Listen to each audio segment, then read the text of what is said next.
जोपर्यंत सगळे सोयऱ्यांची शासन निर्णयात अंमलबजावणी केली जात नाही तोपर्यंत आंदोलनातून माघार नाही। सरकारला जे मागितलं ते देत नाही आणि भलतंच पदरात टाकून समाजाची दिशाभूल करीत आहे, असं वक्तव्य मनोज जरांगे पाटील यांनी केलं आहे।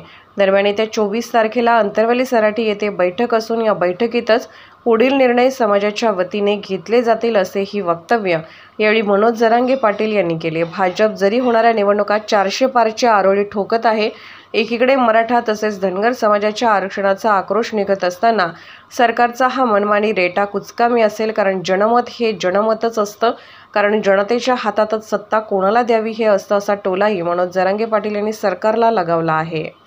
आता तो समाज ठरवल, पण आंदोलनाच्या भूमिकेच्या बद्दल सगळे सोयऱ्यांची अंमलबजावणी होऊन मराठा समाजाला ओबीसीतून आरक्षण मिळाल्याशिवाय माघार नाही। शेवटच्या माणसाला महाराष्ट्रातले आरक्षण मिळाल्याशिवाय मी आटू शकत नाही।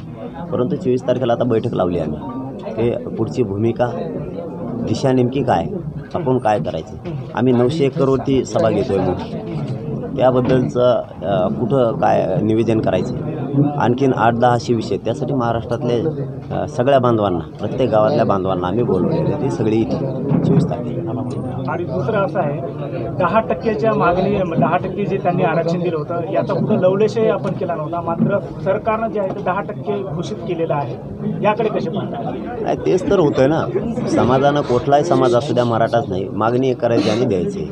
तसं धनगर बांधवांचा सुद्धा आहे, सगळ्यांचाच हा आरक्षणाच्या बाबतचा विषय।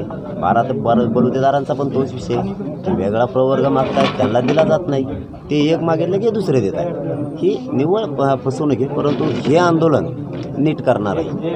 हो, निवडणुकीच्या अनुषंगाने कसे पाऊल राहणार आहे? नाही, आता ते समाजाचा विषय, मी समाजाचा मालक नाही, मी मुलगा म्हणून त्यांचं काम करतो। परंतु 24 तारखेला बैठक आहे, बघूयात आता त्यांची इच्छाची मराठ्यांवरती अन्याय करायचा, मराठाही ठरवल अन्याय म्हणजे काय। आताही द्वेषाने म्हणतात की 400 पारच आंदोलन, नाही, ते म्हणतील तसं थोडं होत असतं, किंवा आम्ही म्हणतो तसं थोडं होत असतं। शेवटी जनतेत भावना काय हे लय महत्त्वाचं असतं। जनतेस आरक्षणाच्या विषयीचा आक्रोश राज्यात, धनगर बांधव असो, मराठा बांधव असो, 12 बलुतेदार असो किंवा आदिवासी बांधव असो, सगळ्यांचे आक्रोश आरक्षणाच्या बद्दलचा। आणि एवढे ज्वलंत मुद्दे असताना तुम्ही तुमचं जर रेटून नेणार, याला कुठंतरी एक दिवस उत्तर मिळत असतं आणि ते होईल काय। चल।